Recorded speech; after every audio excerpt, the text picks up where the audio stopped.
Hello दोस्तों, नमस्कार। आज आपके दिलों में आग नहीं लगी ना, तो ये वीडियो को डिसलाइक करके बाहर निकल जाइएगा। अगर आग लगी हो तो लाइक, शेयर और सब्सक्राइब कर दीजिएगा। दोस्तों, यह तब की बात है जब 2005 में इंडिया के एक लिसेल स्विट्ज़रलैंड गए थे अपने एक टूर के लिए। 26 मई 2005 को वह स्विट्ज़रलैंड में लैंड हुए थे। स्विट्ज़रलैंड से लौटने के बाद उनके याद में, उनके सम्मान में स्विट्ज़रलैंड गवर्नमेंट ने 26 मई को साइंस डे डिक्लेयर कर दिया था। दोस्तों, आप ज़रूर समझ चुके होंगे कि मैं किसके बारे में बात कर रहा हूँ, एपीजे अब्दुल कलाम के बारे में। तो वीडियो के अंत तक बने रहिएगा। एपीजे अब्दुल कलाम का जन्म तमिलनाडु के रामेश्वरम शहर में एक छोटे से गांव धनुषकोटी में एक बहुत से गरीब परिवार में हुआ था, जहां उनके पिता एक छोटी सी नाव चलाया करते थे, जिससे उनकी पूरी फैमिली मुश्किल से 2 वक्त की रोटी नसीब होती थी।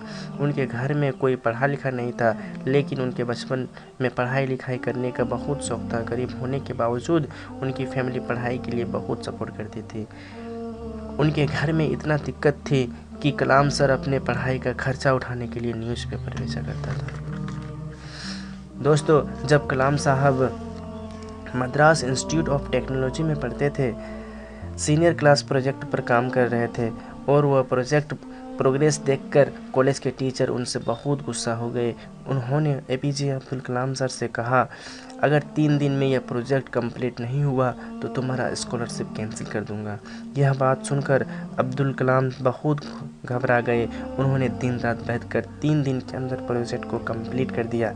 यह देखकर उनके टीचर बहुत खुश हुए। उन्होंने कलाम सर से कहा कि मैं जानता था कि तुम में मुश्किल वक्त को सहने की क्षमता है या नहीं। अब शुरू होती है कलाम सर की असली कहानी। कॉलेज खत्म होने के बाद जब कलाम सर इंडियन आर्मड फोर्सेस में फाइटर फ्लाइट के पोस्ट के लिए अप्लाई किया, तो उस वक्त सिर्फ 8 सीट खाली थी, और बदकिस्मती से उनका 9th नंबर आया और वह आर्म्ड फोर्सेस के लिए सेलेक्ट नहीं हो पाए। कलाम सर तो कलाम सर थे भाई, हार मानने वालों में से कहाँ थे वो। उसके बाद उन्होंने DRDO ज्वाइन की, लेकिन DRDO में वह अपनी जॉब से खुश नहीं थे, क्योंकि उसको वहाँ कुछ नया सीखने को नहीं मिलता था। तभी उसकी मुलाकात हमारे इसरो के फाउंडर विक्रम साराभाई से हुई।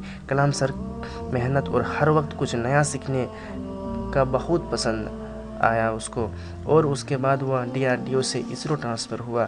इसरो में कलाम इंडिया के सबसे पहले सक्सेसफुल सैटेलाइट लॉन्च रोहिणी के प्रोजेक्ट डायरेक्टर थे।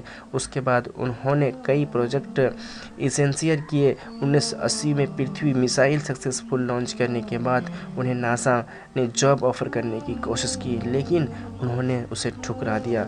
ऐसा ही एक किस्सा जब उसकी पूरा फैमिली राष्ट्रपति भवन में रहने आई थी। काम में वो इतना व्यस्त रहता था कि पूरा परिवार से नहीं मिल पाता था, इसलिए 10 दिन के लिए टोटल 52 फैमिली आए थे, और उनके जाने के बाद कलाम सर ने 3,52,000 अपने फैमिली के रहने और खाने का खर्चा सरकार को दिया था।